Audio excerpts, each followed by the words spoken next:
Thank you and welcome, everyone. We're so glad to have you here tonight. My name is Margaret Higa. I'm the Executive Director of HAIDA, Hawaii branch of the International Dyslexia Association, and I will be your host this evening. My co-host will be Christy, who is a HAIDA volunteer, and we thank Christy for helping us out as well. And it goes without saying, we're really grateful to our speakers this evening, who you'll meet shortly. We're really happy to have them and grateful to them for sharing their expertise and experiences with you all. We know it's a trying time for everyone, and we're looking forward to learning kind of from the field and from experiences. What can we do to help kids with learning differences as they get back to school? So a couple of things I want to point out.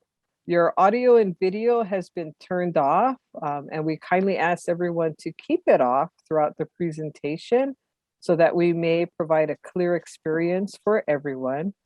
You are definitely able to ask questions, and we certainly welcome that. Please put them in the chat box, and Christy and I will monitor that and ask the speakers to respond periodically throughout tonight's presentation.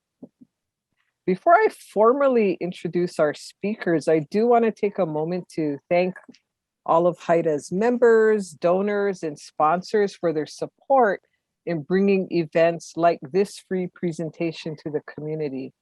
Your support allows us to help carry out HAIDA's mission, which you see there on the screen, across our state. Okay, and now I'd like to introduce our speakers. So today we're again really fortunate to have three individuals ready to share their personal and professional experiences with you. So thank you again to all of them. So our first speaker is Jennifer Leoiki Drino. And Jennifer is first and foremost, is a parent of two children, one with learning differences. She's also a parent advocate, HAIDA board member, and public awareness committee chair, which is the committee responsible for planning this event tonight. So welcome.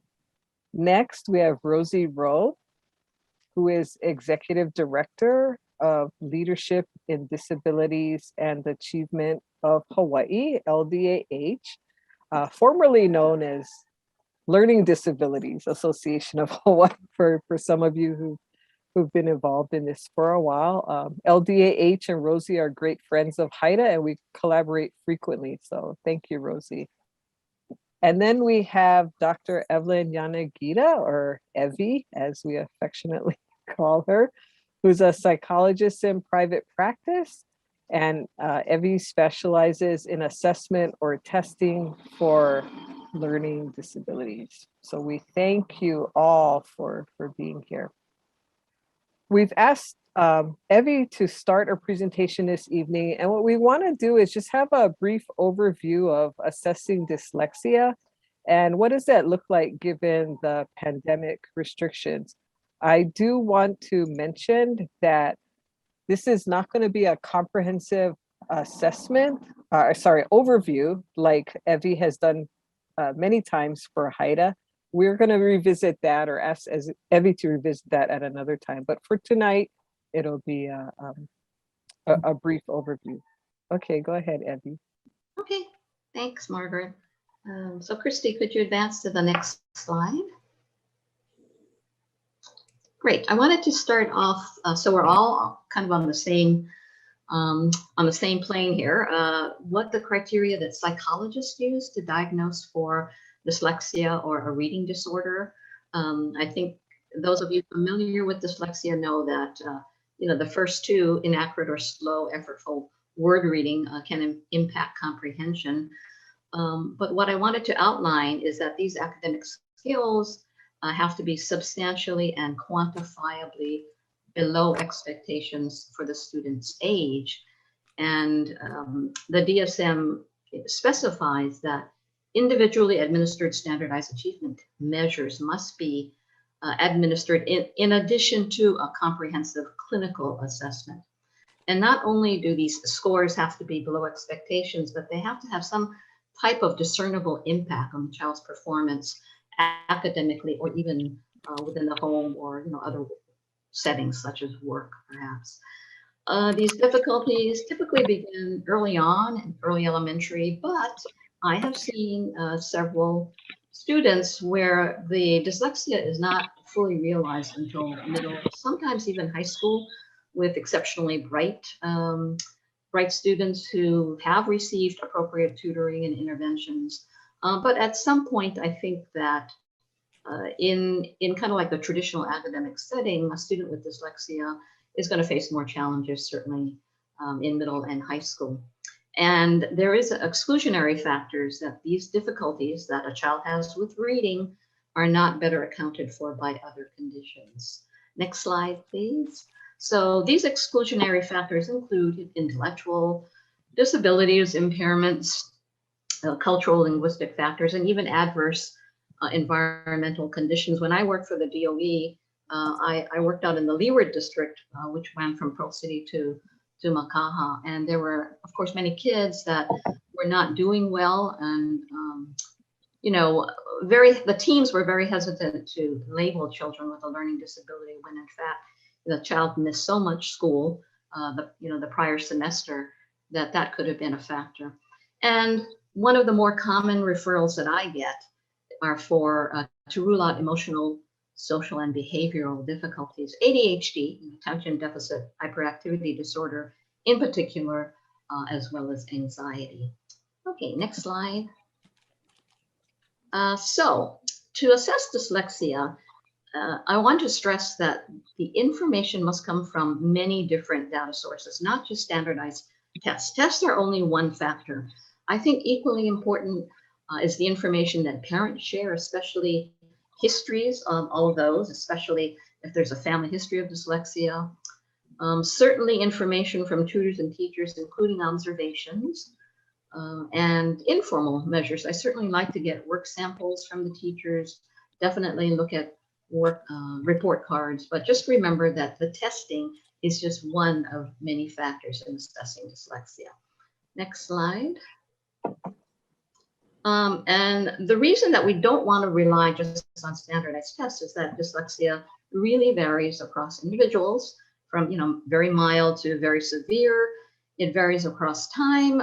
Sometimes a child may not encounter difficulty, as I said, till later on when they're older. It varies across settings. A child may have great difficulty within the school setting, but be fine at home. And it varies across tasks and formats. So I want to give this as an example because when you do testing, it's very important to understand what kind of test that you're giving.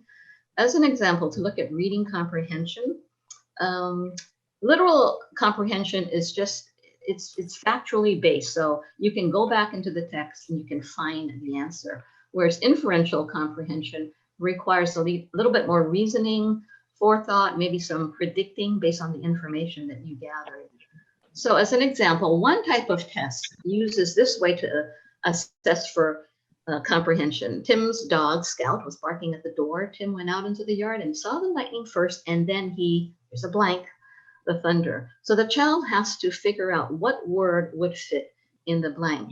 And that process of coming up with that word is very different from another kind of test who would ask, who was out in the yard? So it's a short answer. That's literal comprehension. The person can look back and write in Tim versus another kind of comprehension test, who was out in the yard, and it's multiple choice. So format 2 recalls on recall. So if a child has difficulty with short-term recall, that might be a challenge for them. But on a multiple choice test, which relies on recognition instead of recall, they might have an easier time. So you kind of have to weigh what the test is actually looking at. Okay, next slide.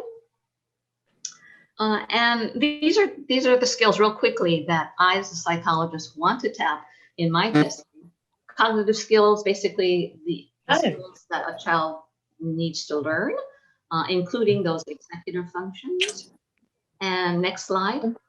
a battery of academic skills. And these are the typical skills that I like to look at. Not necessarily, I wouldn't necessarily give all of them, definitely most of them though.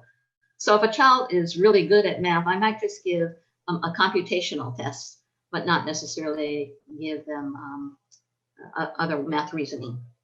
Okay, next slide. Margaret had asked me to address this question of when is the best time to evaluate the child, and there really is no good answer for that, because for younger children there is a really broad range of what's considered appropriate at younger ages. You as parents know that just watching your own child. So a child in late kindergarten may only need to read, identify a few letters or maybe a few words, dog, cat, and they could actually score average on the test. But certainly if you have a second grader who has those same skills, that's not going to be considered within acceptable ranges. So the range of normality shrinks as the child gets older. So while I do believe in early identification, because that the child is going to get the appropriate help, it's the earlier the intervention, I think that really enhances the child's chances of success in the school. Next slide. Christy? Yeah. Oh, we seem to be, next slide. Okay, so for children who are younger, below second grade, I think it really actually is more important to focus your evaluation on what reading depends on, and what does it depend on? Certainly oral language skills, phonological awareness, meaning if the child can recognize the letter S, does that child also associate the sound with the S? Memory, certainly rapid naming, and even rhyming. These skills are, to me, more suggestive of a child being at risk for dyslexia for younger children than giving them like a standardized measure of, word reading or decoding. Okay, next slide. So how long does an evaluation take? And it really depends on the age of the child and the purpose of the testing.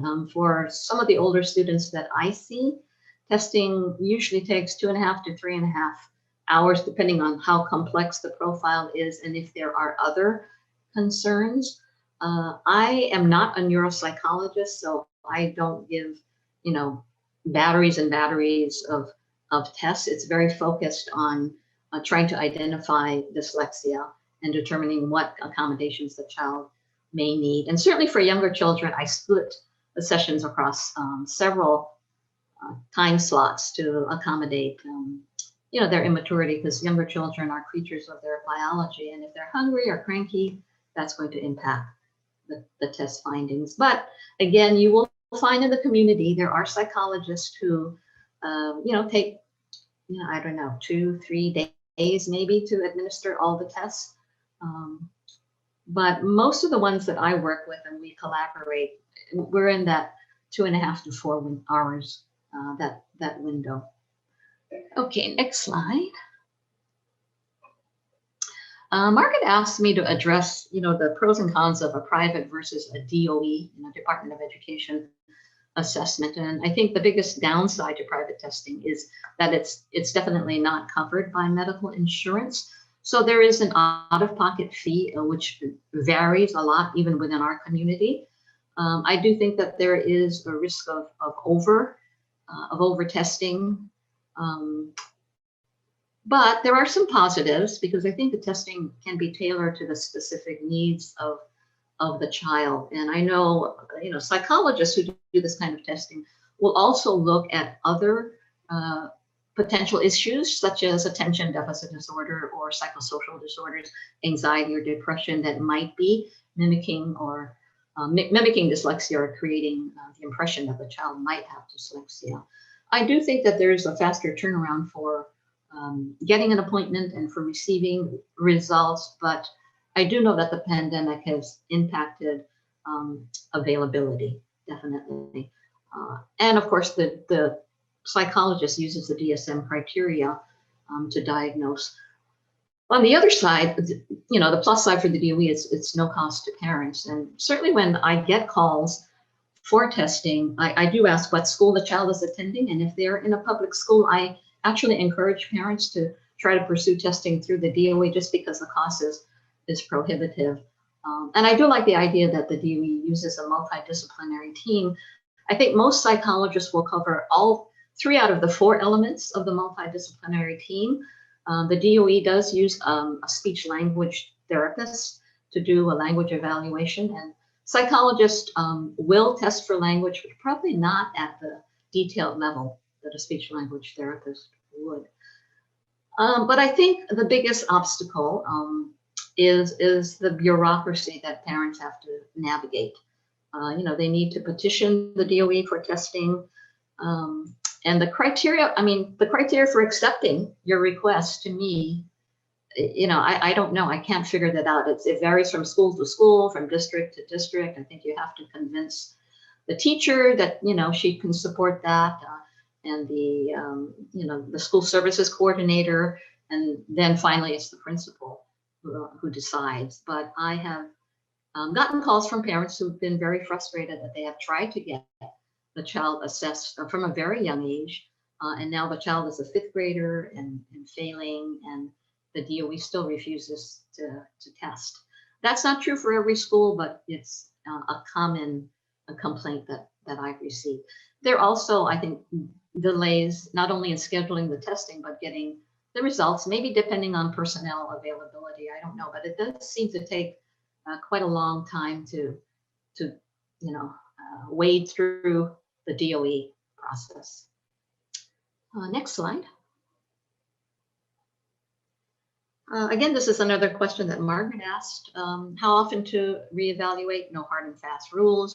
I think most schools that I've worked with rely on results that are within 3 years old, and I would not recommend testing within a year because there are issues with the retest validity. Kids actually do remember questions and tasks that are on tests. So, but certainly by the time a child hits middle school and definitely high school, parents are going to be asked to obtain a reevaluation, and this is really relevant for high schoolers who need an updated testing report for College Board purposes.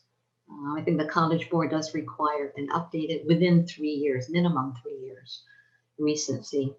And I would suggest that the student in high school be reevaluated in their junior year, because this should carry that student through the first year of college, so parents don't have to scramble and be worrying about that, when they take their kid to school.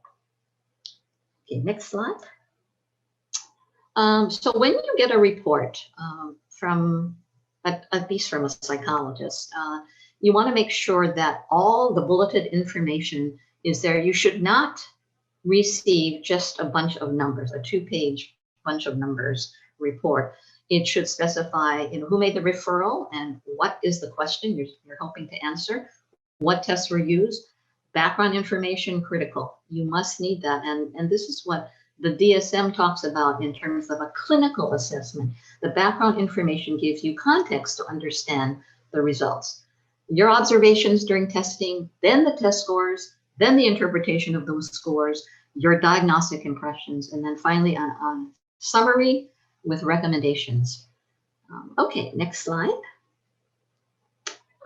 So parents often come to me and say, well, can my child get extra time for testing? And the question that I say, how I answer that is there's no guarantee. There's no guarantee that there's going to be a diagnosis. And even if there's a diagnosis, there's no guarantee that a specific recommendation that you want is going to be in the report. And the reason for that is psychologists rely on data. And if the data supports it, certainly a recommendation can be made. So for example, if you have a student who exhibits poor reading fluency, they've been diagnosed with dyslexia, so they read in a stilted, word-by-word manner, very slowly, or a child with ADHD might be also reading very slowly due to distractibility or other issues. So if those results are documented, hey, I have no problem recommending extended time for tests. And usually the extended time is 1.5.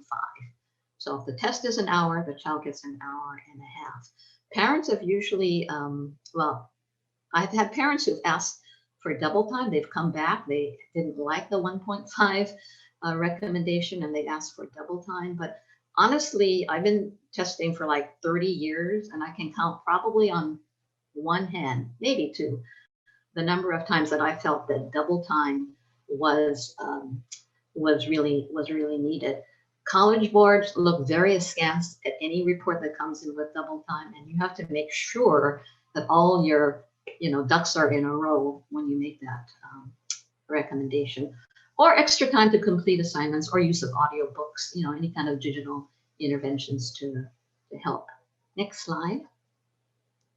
A child with visual motor problems might exhibit poor tracking issues, so they can't wrap around when they're reading, they skip lines or exhibit poor handwriting and writes very slowly. And if these are significant enough, then a recommendation example might be have the student write their answers or circle the answers on the test booklet instead of transferring to fill in the bubble form, just because that tracking might lead to inadvertent errors, or distribute outlines of the material ahead of time so the child can actually just make little notes on the side, or secure a note taker, or let the teacher allow taping of the lecture. Next slide.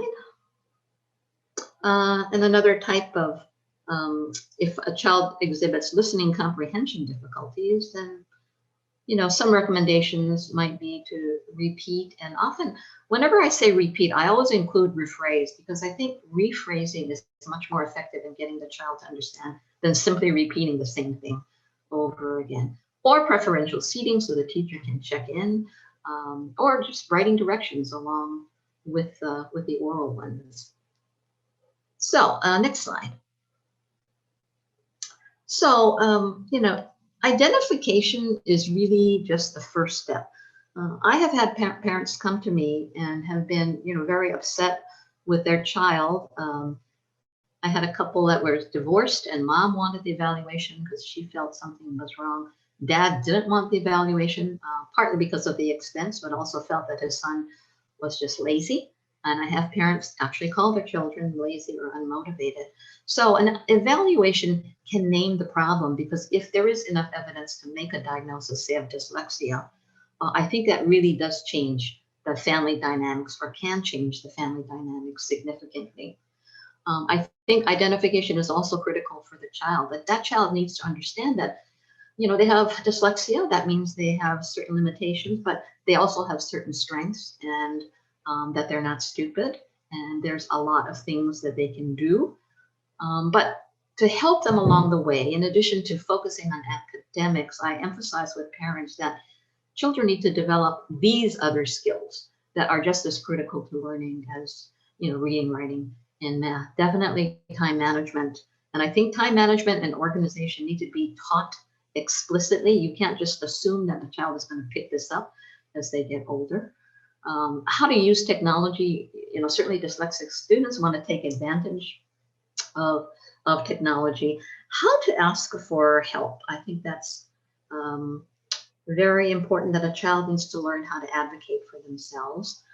And certainly a good work ethic, because I've talked with many teachers, who might not be happy with the progress that the child is making, but can see and recognize the effort that the child is making. And because that child is making an effort, the teacher then in turn is much more, I think, willing to help out and go the extra mile.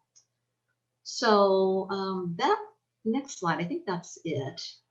Yeah, that's it. That's a quick overview of, assessing dyslexia, and hopefully answering some of the questions that you all had, and certainly that Margaret posted. So I don't know if we have time for. Yeah, we actually have a couple of questions. Evie, thank you. That was awesome, and getting that all in in such a short amount of. You are the master. So there's two questions. One is, what is the best way to improve working memory, or can it be increased?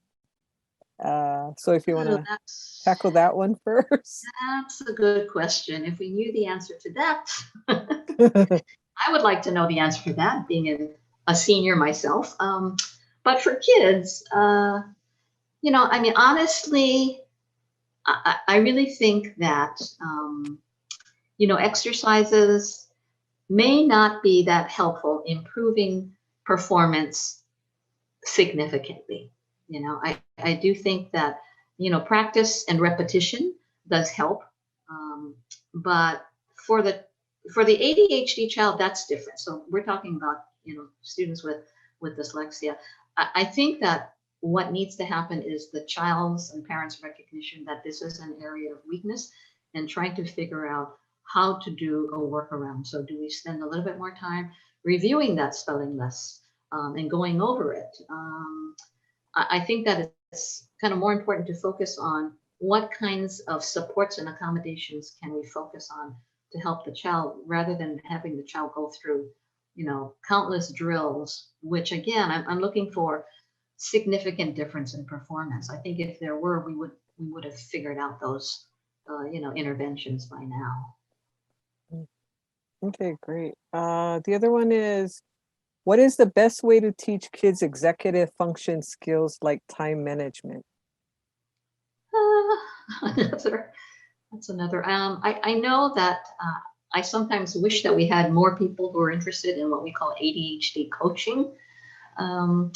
But I do think when I say it has to be taught explicitly, it really means sitting down with the child, getting out the notebook, whether it's color coded or not, and going through on a daily basis how to organize. Where are you going to put this paper? Do you remember where you put that paper? And talking to the child about what might work best for them. You hear a lot about color coding, but that may not work. Maybe it's, putting things in, 3 different places, whatever that the child might remember. I don't have a real, quick and easy, dirty answer for that because there really is no quick and easy answer. I do think you as parents can model this behavior. So if you are organized, if you have something on the refrigerator, the calendar, if you mark it off, you can model those kind of behaviors for your kids, and that might be helpful. But I think when they're really young, just focus on rudimentary things about putting things away and being able to remember where your things are. But honestly, I've had kids who are juniors and seniors where moms are still packing their backpack. I'm not kidding. They're still packing the backpack and they're still getting things. So trying to be helpful, but at a certain point, I do think that parents have to let go, and nobody wants to see their child fail. But I'm thinking of this one, he was just like 2 months from going off to college on the mainland, and his mother was still packing everything and doing everything for him. I just said, this is not going to work. You have to let go. So I think he did struggle that first semester, but hey, he learned how to figure some things out for himself. Yeah. And I think recognizing that timing and developmentally, it may take a little longer for them to gain those skills. And also, Evie, and you started to address this, but looking at what works for the child, because I assumed with my kids, hey, they're the technology generation, that they'd want to use, an electronic calendar. It really worked for one, and the other needs to have a hard, a book, write in it, spends time, and that works better for that child. So kind of seeing, what works. Yeah, there are a lot of digital applications now for time management. Right. Right. And just seeing which works. Well, thank you so much, Evie. I know you have to run on to another engagement, and we really appreciate you coming on. And for those on, we are going to make this recording available, so you'll have, you can go back and watch it and access those slides. So thank you so much. All right. Good talking to you. Thank you, Evie. Bye. Bye.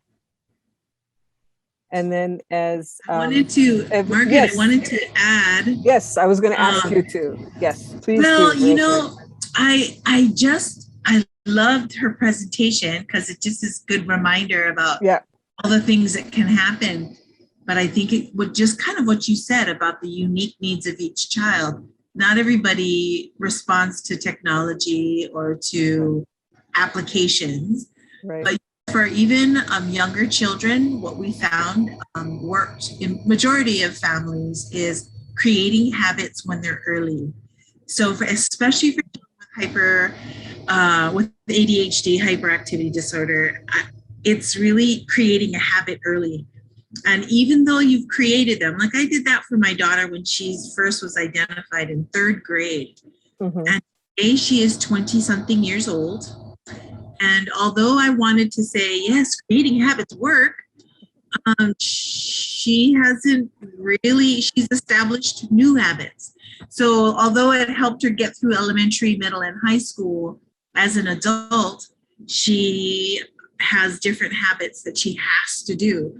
Like, I think she lost her ID, her driver's license, at least 3 times in the past 2 years because she out of her wallet, she puts it down and she walks away, or she's giving, here's my ID, and then she forgets it and she just slips it in her side pocket jeans. And then goes on and goes, oh my God, I can't remember where my ID is. I'm like, oh God, we're hunting, I go, look at the laundry. That sounds like my house. Yeah, I'm always saying, put it back in the same place. But yes, no, thank you for that. And did you have anything else to add about the DOE assessment? You were telling us a little bit about kind of what you're noticing at LDA. Well, everybody should take advantage of their triennial evaluation. So when I say that, it's every 3 years you're going to get, you should, I can't say you're going to get it, you should look at a reevaluation every 3 years. And how are you going to know if that date is coming up? Because on box 7 on your IEP document, it'll say reevaluation date. And you really should pay attention to that date, mark it on a calendar, put it somewhere so that you know that that time is coming up. And when it does come up, you want to go back to looking at what were the evaluations that I got previous to that date. And do I want to consider doing that re-eval again for cognitive, academic, speech, whatever it is? Do I want to do it all 3 again? And I normally tell families, yeah, you want to do it all 3 again, especially if you're getting closer to high school years and you know that those years are coming up. You can use that document or those evaluations when you get into college, when your child gets into college or community college, 4-year college, those documents can be used. So as much as possible, you want to do them every 3 years. Okay. And right now you were saying that there's a little bit of just time difficulties or timing of getting it because of COVID, some delays. Yeah. So when COVID first started in March of last year, I think all of you experienced, if and when you were in that area of getting a reevaluation, or maybe you had started the evaluation and you didn't get to finish, timelines went to pot. So in other words, timelines got missed. You weren't getting your evaluations. People aren't going to come out to your house and do face-to-face evaluations. They're going to hold you off as much as possible. But now that we're in the swing of things and kind of know this isn't going to go away, we had families who are going back to doing evaluations, their re-evaluation, and then initial evaluations. So many parents experienced, because parents quickly became teachers. We have a saying, it's called parents as teachers, that happened back in, March and April, and you had no choice. You were the period. Yes, there were people who were coming on and you were trying to do the virtual thing. And we heard a lot of parents very frustrated over what they had to do, what they had to learn, and then how they had to execute what they needed to do for their child. So many of them did not get those evaluations. And now that they can go back to it, it's time to revisit, go back to the IEP that you might have any of you have IEPs, or if you're in transition, maybe you're in a private school and you're like, an IEP, can I have an IEP? You absolutely can have one. But that takes a request for an evaluation. There's a whole process that goes into doing that. But absolutely you can do it.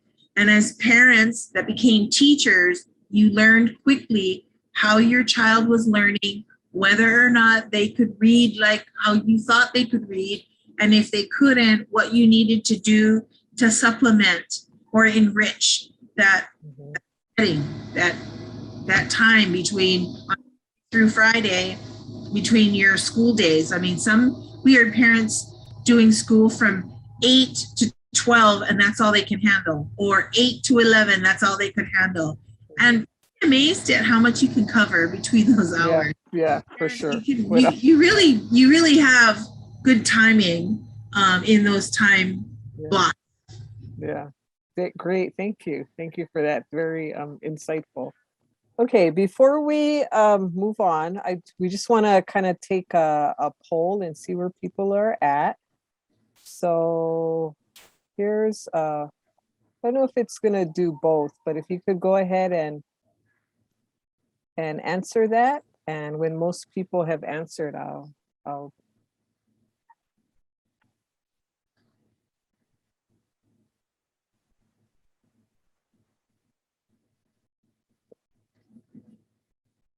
so it's just asking about school attendance and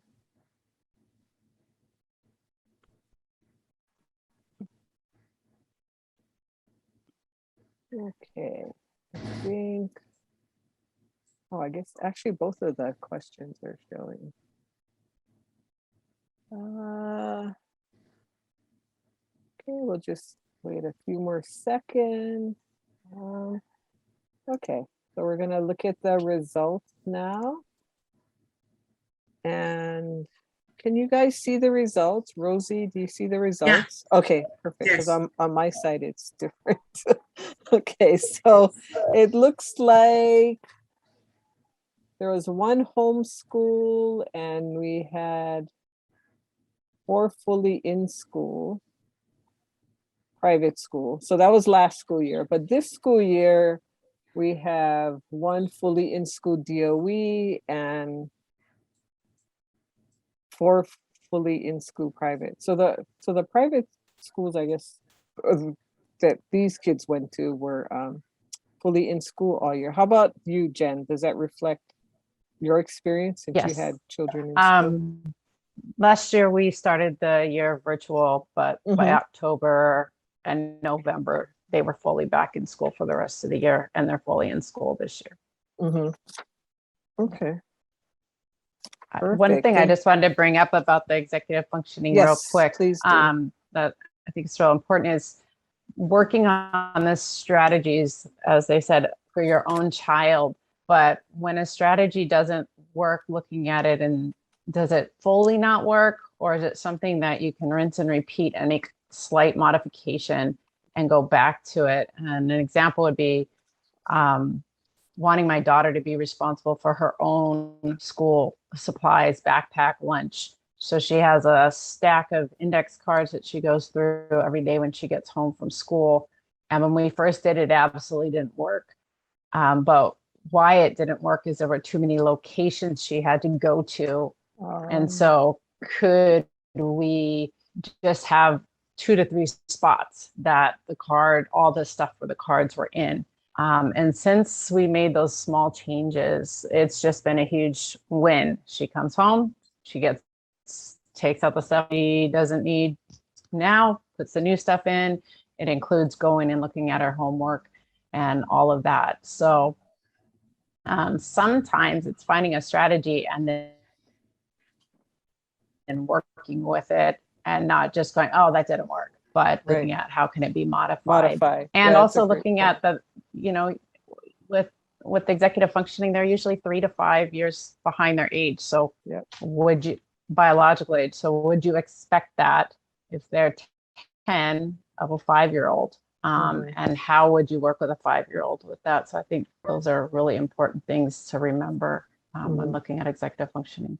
Yeah, yeah, good point. And actually, I'm thinking we have done a presentation on executive functioning before, but it might be time to revisit that and offer another presentation just on executive functioning. Okay, one more poll that I'm gonna launch here, or maybe, oh, where's my other poll? Okay, I already did that. You know what? Oh no, it's not a poll. Okay. Oh no, it is a poll. Sorry, my first time doing polls, but it's not showing up. So I'll just ask you, if you'd like, just put in the chat, what was your child's experience with school last year? Was it mostly positive, mostly negative, or mixed? So if you want, we'd love if you just put that in the chat.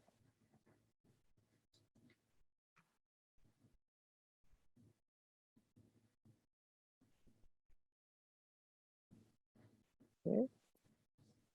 And we'll just take a few minutes with that.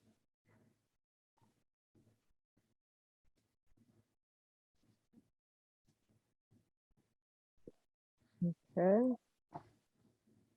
So far I'm seeing a couple of mostly positives and one is a mix. So some positive, some negative. And Jen, again, how did it go for you guys?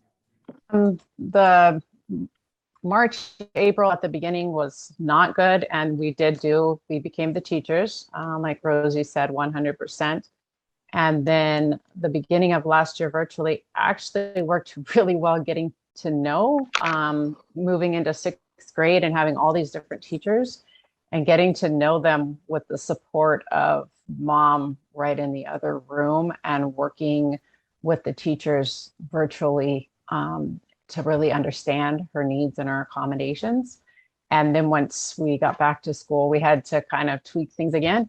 But it was actually a really good year. And I think part of that was not being able to stay in a cohort and not having the overwhelm of moving into sixth grade and having all these kids and so much space to move around.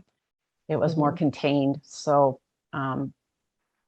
last year actually went pretty well. This year's a little bit rocky start, figuring out new teachers and not having quite the same access. Like academic support is virtual from your homeroom. You don't go to the teacher. So things like that, you stand out a little bit more than being inconspicuous and just being able to go to that teacher's classroom. And I'm seeing in the chat a couple more comments, mostly positive experience for their kids. One said that they thought assignments online made it easier for their child to manage their work. And another said the son's school was a great support. So at least in our small sample, it sounds like mostly positive that people. Yeah, and Margaret, plus two, parents needed to learn this technology stuff. And so oldie people, we can get by, but some of the stuff that the Department of Education is using and some of the other applications that private schools are using, you are on a high learning curve to figure out your technology, plus make sure your internet can handle the bandwidth. And if you didn't have enough bandwidth, you needed to get some more. Yeah. And so, if you were on at the same time, because maybe you're a working parent and trying to juggle the balls, right? You're juggling your work, you're juggling school, and maybe you have one or two kids at home. If you have more than that and you're trying to juggle those balls and everybody's on the internet at the same time, then it was a lot of pressure put on everybody between those months. Yeah. So it's understandable that parents were feeling a little bit overwhelmed by it, but once parents got the hang of it, they were well on their way and they could jam with the best of everyone. It just took a while to get to speed, Well, and I would think, and on top of it, just all the uncertainty of the pandemic and just, parents who were furloughed or losing jobs or transitioning to working at home. I mean, there's a lot of stresses and pressure all the way around. So, and, kids, maybe not understanding, why do we have to do this? Why can't we, et cetera, on top of that. So a lot of different, for sure. So Jen, Where did Jen go? Oh, she went off for a bit. Okay. So Jen, I was just going to ask you then, given your, your daughter's experience with school, what do you think, or if you don't mind sharing, what you specifically did to help prepare her to return to school this year? Or, did you do anything different or what? So at the end of last year, I met with her upcoming dean, or if you're in a public school, probably looking at who's in charge of the IEP, and went over her plan and what changes, if anything, happened over the school year that we needed to make. I also reached out to the 6th grade teachers from last year to see what worked and what didn't work in the classroom, so that I got their expertise, because just because I'm seeing doesn't mean that's exactly what was happening. And then at the beginning of this year, I asked to have a meeting with all of her 7th grade teachers. And at first that wasn't going to be possible, but we had discussed last year that that's what we would do. And so I just went back because I felt it had to happen that way. In order for her to have a successful year, we needed to work as a team. Everybody needed to be on the same page. And just because her plan says these are her accommodations doesn't mean they totally understand what she looks like, someone with dyslexia.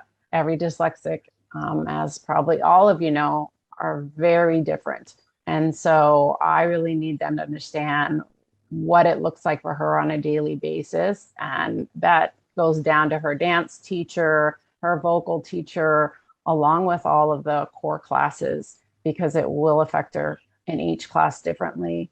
And so I also need to really break down to them what it could look like in that classroom. That, learning a choreography is sequencing. So she has a hard time with sequencing. It will affect her in reading. It'll also affect her in learning a choreography. And so really going over her accommodations and what that looks like for each teacher. Math, she needs text to speech for word problems, and a math teacher might not think about that. So really spelling that out for each teacher. And then after that, had a good meeting once we got it planned. And then you either have your proactive teachers or you have your reactive teachers. And the proactive teacher says, we're going to use library databases. How is she going to read them? And I could come back and say, well, if you can give her a PDF of it, her iPad can read it to her. Versus the other teacher who gives an assignment but doesn't give the option for her to use her speech to text or a space to use that to write. And the assignment was marked wrong. And there's something in the dyslexia world of taking red back. And the first thing she said to me was, Mom, look at this paper, it's covered in red, and was so upset. And so then I had to go and have second meetings with a few teachers on how can we make these accommodations really work for her in your classroom. And it's working. It takes effort. You can't give up. It really needs to be a team, and helping teachers understand that they want to do, from what I see, what is right, but sometimes it just takes a little more explanation because they don't fully get what it looks like. And I think follow-up to that is, was your daughter, how much was she involved in that process? And it actually, in advocating and talking to the teachers, because one of the parents asked, what is the best way to teach children how to ask for help? So Jen and then Rosie, I'll ask you both to address that. So what we've done is, it started off with me fully advocating for her, and depending on the situation, she sat in on those meetings and listened, so that the teacher, she's hearing from the teacher what they're agreeing to. So it's not mom's.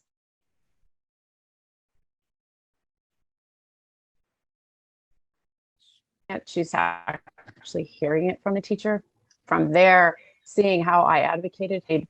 She did a really good job with it, but she also, had a trusted adult in the 6th grade that heard her voice. It's really hard if they use their voice and then they get shot down. So that's another thing that's important for the teachers to hear is if your child's trying to advocate, please support them in that.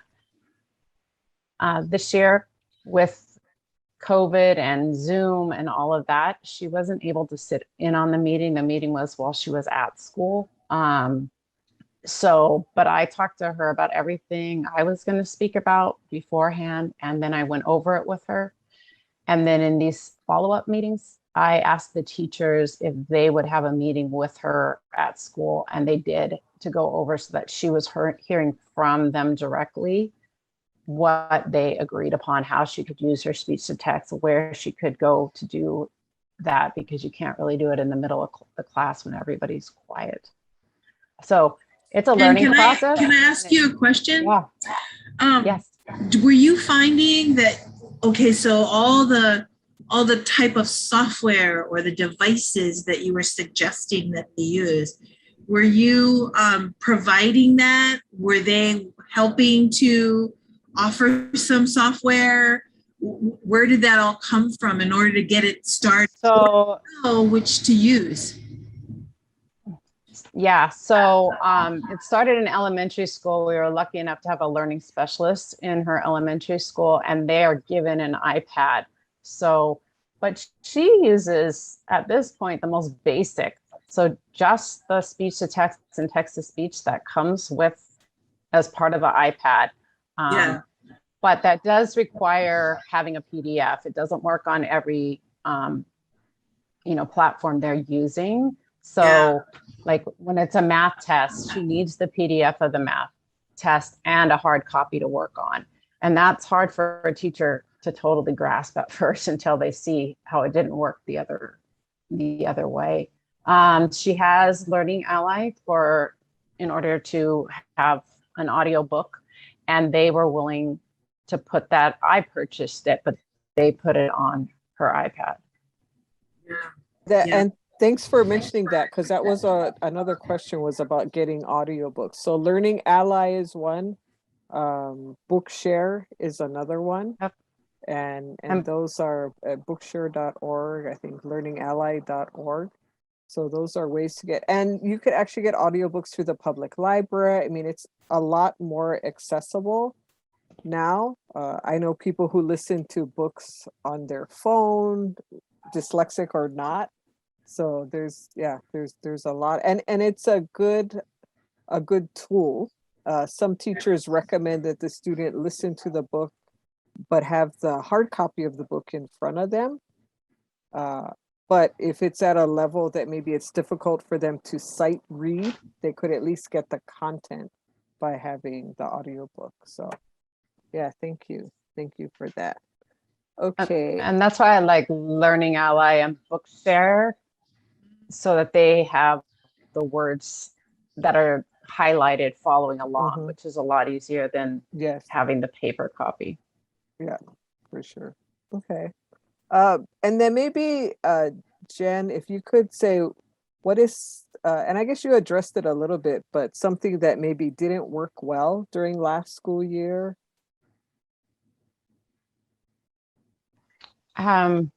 Well, doing speech to text is really hard with a mask on, and it's not a perfect system to begin with. It's, mishears you and puts in all kinds of interesting words, and having a mask over that is makes it even more complicated.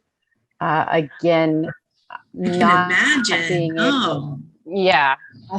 wow. And so originally they said she could sit outside without a mask, but then that was taken back and they said, no, she has to have it on. So we went through a bit of trauma of her frustration of how many words were wrong. Also, again, the whole thing of not just being able to go to any teacher's classroom at any time is also challenging, because it's a lot easier to just be next to them and, work on it. And the same goes with tutoring. Most tutoring has been virtual and it works, but it's not the same as being in person. And so that's, you know, been a bit of a challenge also. Yeah.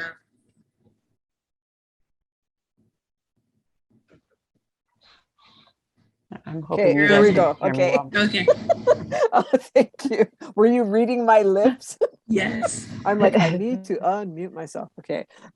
Thank you for that. Rosie, you know, so for those of you who joined late, Rosie Rowe is the Executive Director of Leadership in Disabilities and Achievement of Hawaii.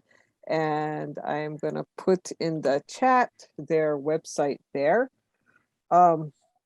Rosie, if you could speak to, you know, did you notice or experience any changes in maybe, you know, how many parents were contacting LDAH for assistance given the pandemic and, you know, all the uncertainty with the schools? And if you could just kind of share maybe some of the types of concerns and then what LDAH, how you as an organization pivoted, because that's the word, right? We're pivoting to help and to still support pivot. parents. Yeah, to still support. Well, okay, so let me tell you why we're even in Hawaii. So we are what's called a Parent Training and Information Center under the U.S. Department of Education. And we're required by federal law to be in the state of Hawaii to help parents and their children with disabilities, any disability, get their supports, their services, and training that parents need. So we've been in existence since 1968, but we've been a parent training center, or we've been identified by the federal government for over 30 years now to help parents navigate this system that we're under, you know, find the resources. We tried, you know, and Margaret had said it earlier that we've worked closely with each other, both HIDA and LDH, for many, many, many, many years. And so we get it that there's so many things you got to think about when you're raising a child with any type of disability.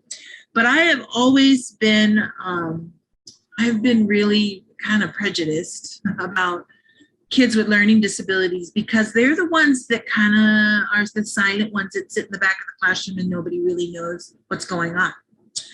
And they're the ones that are misinterpreted as being, well, they're just not motivated. And they're the ones that you get the phone call from the teacher saying, you know, I don't know, we've tried everything, you know, they just don't want to participate. We're finding that he's leaving class quite often. And those kids who are in high school and that type of disability, it does not get identified, they're the ones that end up truant. And it's not their fault. It's just because of the discovery of what is it that makes them learn? How are they learning? Let's find out.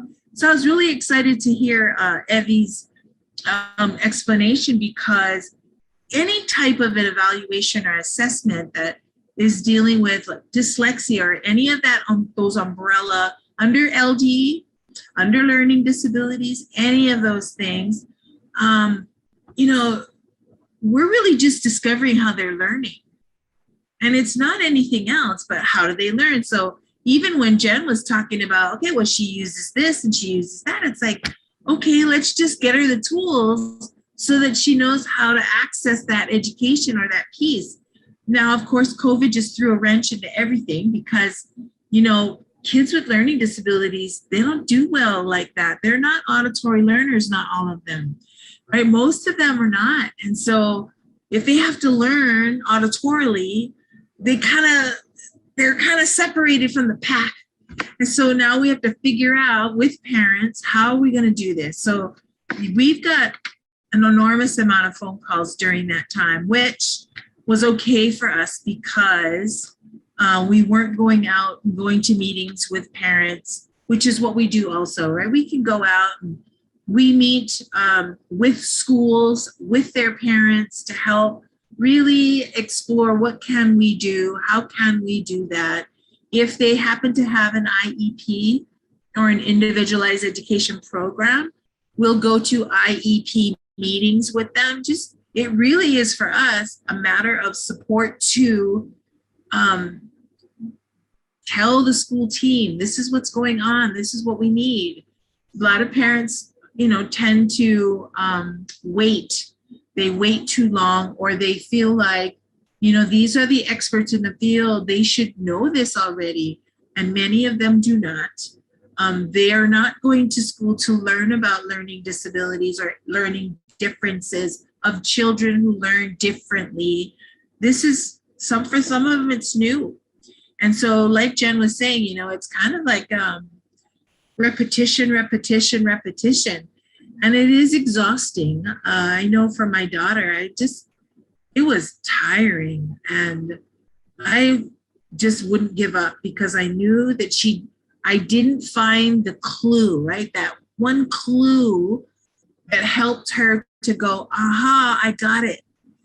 The other thing that Jen sparked for me was I really started at a very young age for my daughter to explain to her learning difference. It wasn't a bad thing for me. So I wanted to make sure she knew that, okay, you just learn differently. It's no big deal. This is what we got to do. Okay, so this is how we're going to do it. And so once she understood that, and it started at a young age, by the time she was in high school, she was advocating for herself. And I was the nervous wreck because I was irritated at, school teams that were not listening to her. So I could shift myself away from, looking at the process or the technicalities, but I could really step back and let her talk and let her do it. Let her tell the teacher how she needs her, her written work done. And she can't just sit and listen to instruction. She has to be doing it with her hands, so sensory stuff was really important for her. And like I'm sure all of you know, your children learn differently, and all of us can compare notes on tonight, and we can all have something different and unique about our children. But once we discover what it is, it's a matter of convincing your team. And I will use that word convince. You convince your team that this is the magic bullet right now. Right now it is. Later on, when they get older or they experience more possibilities, they'll make the shift. But for right now, you get them started and get the team to buy in. And it may sound like I'm, selling something. Well, you kind of are. You're marketing the way they learn, and that is how you're going to stand your ground when it comes to that. Even though maybe the majority of your kids are going to private schools right now, I know that many private schools are being very made aware, and are taking advantage of training out there. I know a couple of schools have asked for training from us to train their teachers to know a little bit more about what type of learning differences are we talking about. Just those basic, and then basic information about what can they explore, what would be allowed. And most of it is really developed by the school itself. So every school is going to be different. Every child's going to be different. What's allowed for one school may not be allowed for another school, but you have the opportunity to advocate for that and then teach your children early what their difference is, and that it ain't no big deal. It's not, because just because we have a label for it now doesn't mean that it's a bad thing. It's just, you just got to figure out what's going to work. And there's lots of resources out there to help families figure that out. And then, of course, like Jen was saying, troubleshoot. There might be small adjustments being made to one big, process that you're teaching yourself or your child. It's a troubleshoot. If it doesn't work, okay, it doesn't work. Ain't no big deal. You can find another support, another service, another activity, another app, another device. They are out there. You just have to be willing to troubleshoot. And Rosie, would you just speak to what are you calling it? The parent cafes that LDAH has been sponsoring? So we have what's called a Parent Talk Cafe, and it was started because of COVID. We did have to pivot huge because we're normally face to face. Yeah, we're usually getting families into our offices and they're meeting with parent consultants, and we're getting things organized for them, and we're doing it with them, or we're going to meetings. So we had to pivot really quickly to doing all virtual learning. So like your kids, the adults were doing the same thing.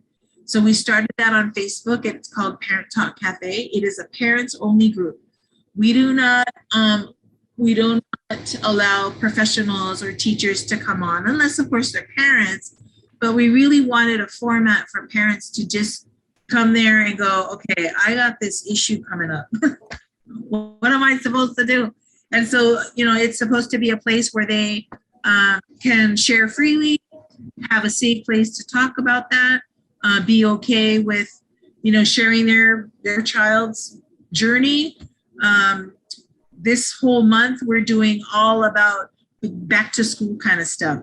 And it's really designed around a myriad of things, but really about the IEP process.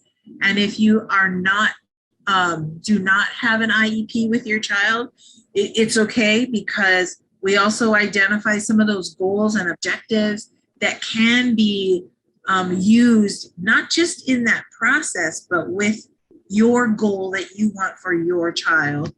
This Friday, we're doing smart IEPs, and it's really conducive to writing that individualized education program and how they can be a part of it.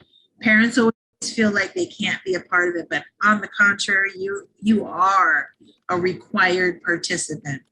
Next month, we're doing more resources for families. On Friday, next September 3rd, Friday, we're doing injury prevention. So we're having the Department of Health Neurotrauma come, and they're handing out bike helmets and talking about falls and risks of falls. And most kids right now, if they're not being driven to school, they're riding their bikes to school. So we're doing some kind of a bike safety, get your free helmet.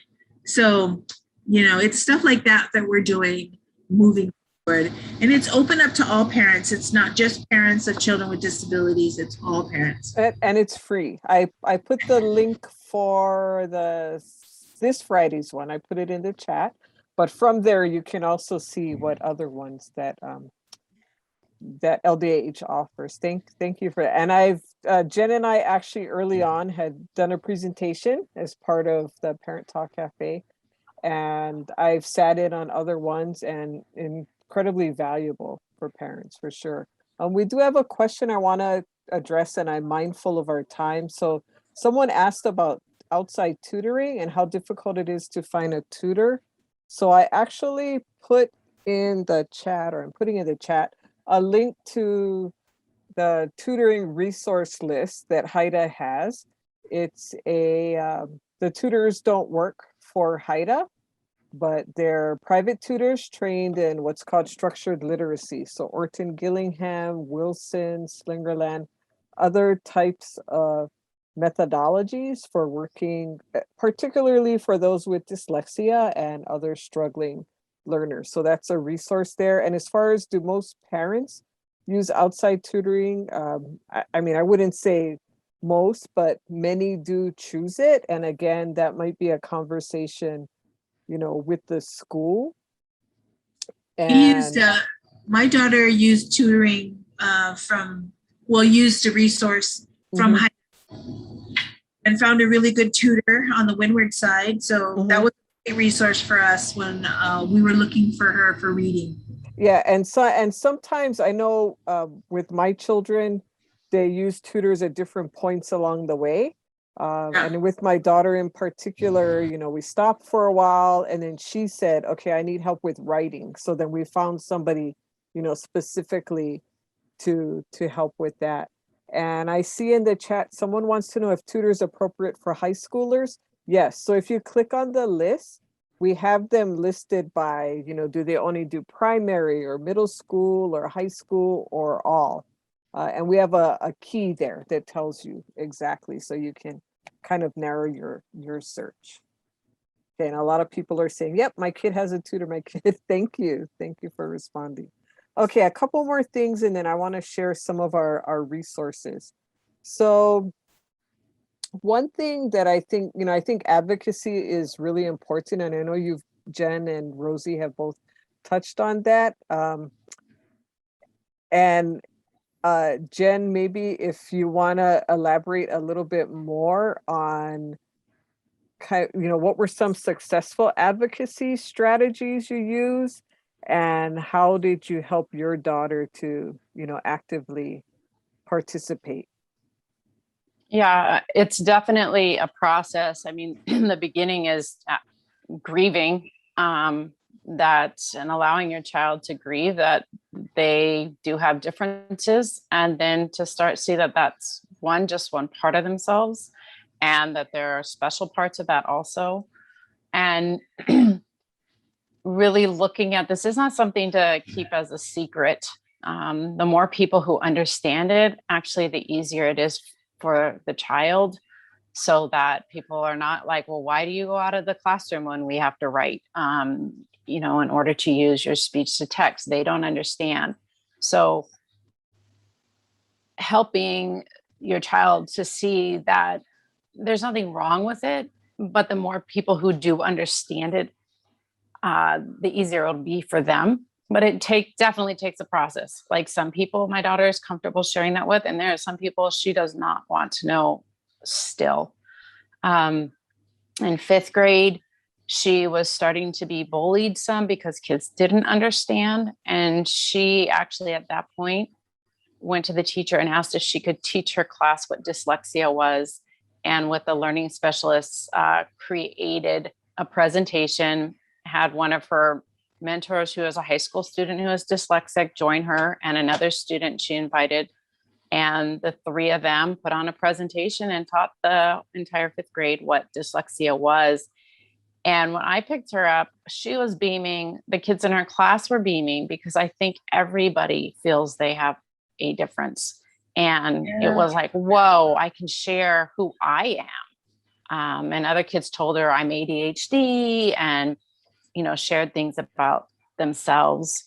She also did a capstone piece on dyslexia, and that thing has been invaluable. It has a video about her talking about dyslexia, and we have shared it with every one of her teachers from 5th grade on, and many other people and that have interacted with her. And she'll say to me, Mom, can you send them my capstone so they understand me? And her teachers have said that really helped them, because hearing it from the child is really powerful versus just a parent saying, this is who my child is. And a big part of it is her not wanting people to think she's stupid. And, if they can understand that I just learn differently, that it doesn't mean I'm stupid. And that's just so important for people to see. But it is a process. And, you listen to high school students, and they've gotten so much farther than where she's at. It's like, they'll just straight out tell people, I'm dyslexic and I need these accommodations. And I look forward to, when she gets to that place. But every year it grows. Rosie, did you have anything to add from her end? No, but I think that's a really important comment that she said about it ebbs and flows, right? As they get older, there are things that are going to be adjusted. Mm-hmm. Yeah, for sure. And of course, the comfort level for her. I mean, I think that's an amazing story that they all just decided, let's just tell everybody what it is. Right. But as they get older, that might adjust. It's going to change. And I think the modeling, and Jen, you alluded to that earlier, where, you did started doing the advocacy and then bringing your daughter along, and, where practicable, because of the pandemic, things kind of change. But it's going to change. And like Rosie said and Jen says, as they get older. But I think the important thing is to be there to walk with them. And just like teaching reading, teaching them how to do it. And to that end, I'm going to ask Christy to pull up our slide for the advocacy postcard. And I will put the link in.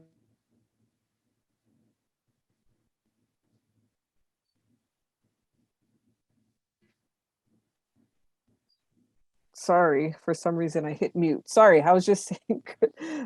So this is a new card that Haida developed in collaboration with the Oregon branch of IDA. So we're one of 44 branches of the International Dyslexia Association, and this dyslexia self-advocacy card. So one way you could do it is you could print it forward and back. So it would be like half a sheet of paper. And the idea is that the student would write in there, what are their strengths? What do they struggle with? What do they want teachers to know?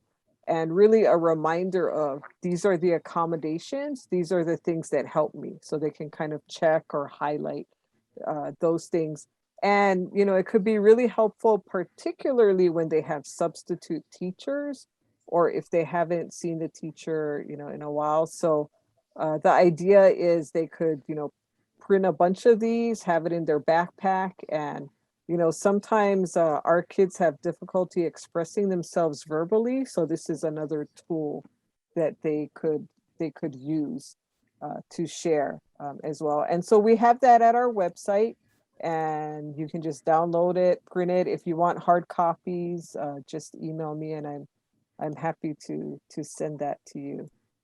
And then another thing that we've done, which again, thank you to the Oregon branch, and Jen mentioned about it, where her daughter not wanting people to think she's stupid, and that's something we hear over and over.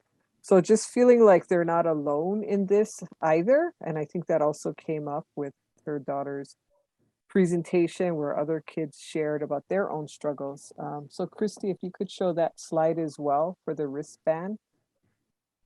And this is one of those silicone wristbands that the kids wear. I actually have one here.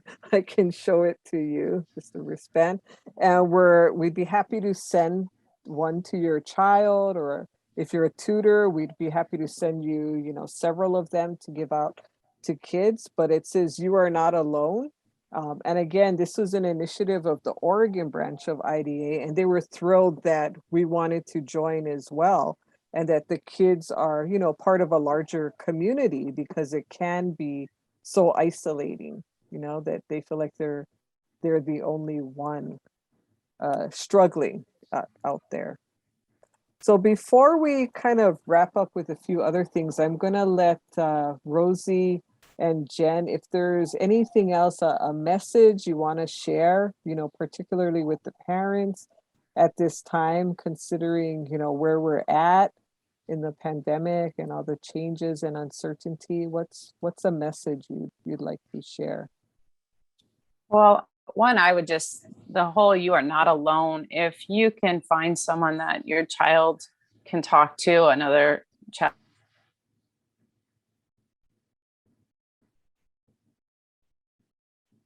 that there's other people that learn like them, because so often they feel isolated.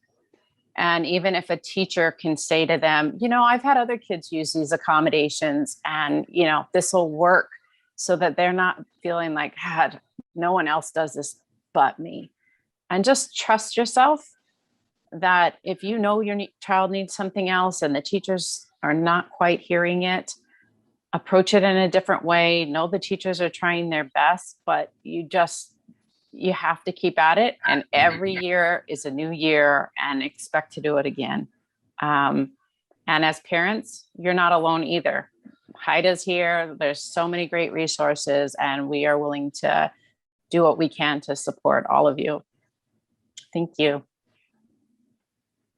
Yeah, I would say the same thing Jen's saying. The bottom line for families, parents, grandparents, aunties, you guys, it always takes a village, first of all. Secondly, there's always going to be someone else out there who's experiencing the same thing, and reaching out to each other And then, of course, Haida. And if you need any additional support, you can always contact our organization. We do have a website where we have training available online. So if you want to go through it with other folks, get a watch party together and do stuff, you're welcome to it. We have things on there. I think we have Margaret and Jen on there. About dyslexia. What we do is we just load it onto our website, right? But families also can go to our Parent Talk Cafe page and they can actually watch the video there too.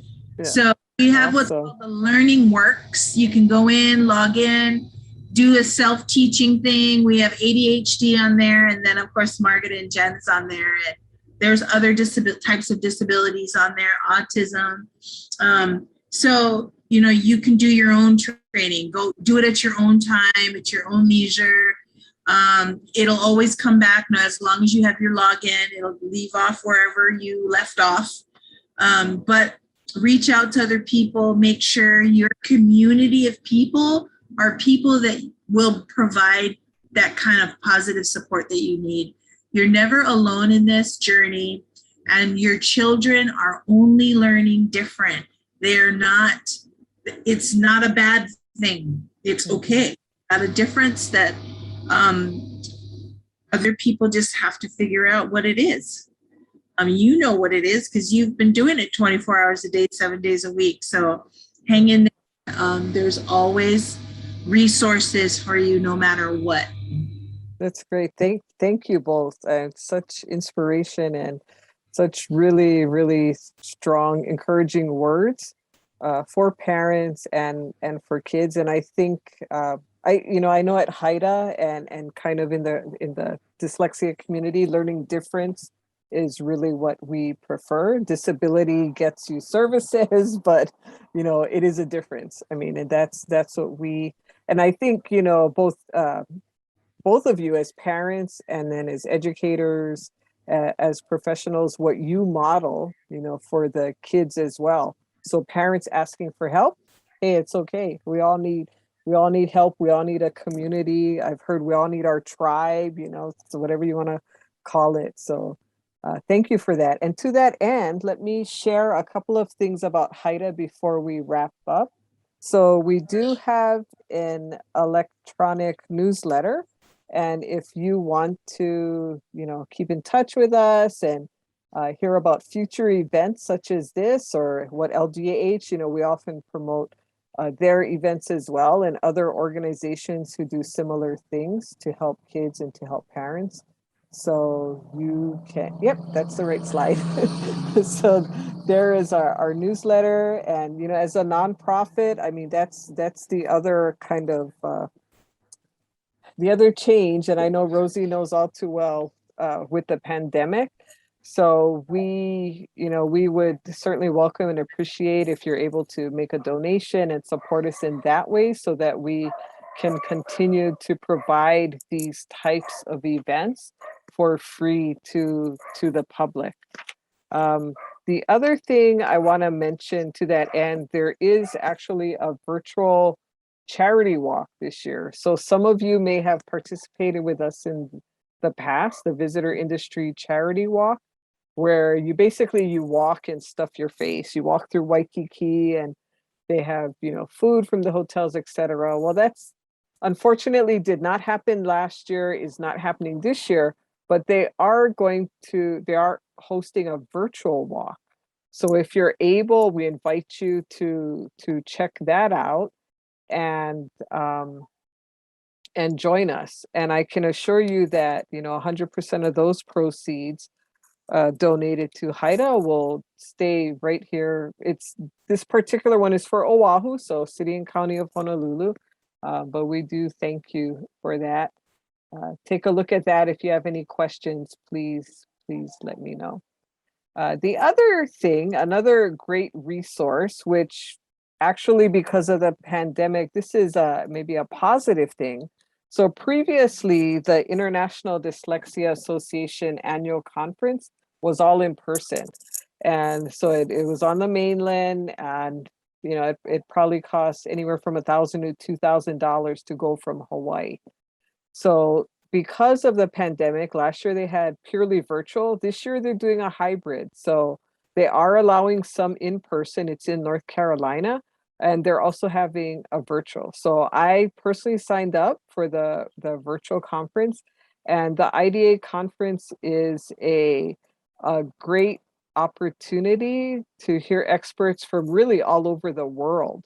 And they have everything, things that will appeal to parents, to researchers, to teachers, etc., and even for students. So all of these links I'm putting in the chat as we go along. And then the last couple of things I want to mention is HIDA is a member, or the International Dyslexia Association is a membership organization. And if you are, for example, considering on doing the conference, you want to be a member because there's a pretty significant discount for members. So that's one example. And a portion of your membership dues does come back to Hawaii to support the work we do. So that's something, again, I put in the chat, and we'd love if you'd consider that. And then Margaret, yes, go ahead. does Sorry. the conference also have a fee too? It does have a fee. Yeah, the national conference does have a fee. For parents, I believe it's $99, which is it's for 3 days. Yeah. I mean, it's a lot of sessions. If you go different levels, like if people who want CEUs, continuing ed, then it's more pricey. I think it's in the $400 range. But if you sign up as a parent for $99, it might be a little bit more now. That was the early bird rate. But yeah. Okay, and the last thing I will mention is please visit HIDA's website for where we have a lot of information for dyslexia and links to other resources. And we also have a Facebook and YouTube page. Christy, you can skip that one. There you go, perfect. So on our YouTube channel, similar to, I guess, the LDAH Learning Works, so we post all of our recordings there. So this recording will be posted on our YouTube channel, and our past webinars, we've had things on bilingualism and dyslexia, on writing. We've had dyslexia basics, so you can go there and access it at any time. And you can get there from our website. So with that, I do want to thank you all so much. I want to thank our speakers for an awesome job, and for all your support, and for all you're doing in your families and for the community. This is certainly uncharted times for all of us, but it's just been really heartwarming to see how everybody has, come together, and really with the aim of the student in mind, and how can we best support them. So thank you all. We wish everybody to continue to be healthy and well, and have a great school year. Thank you so much.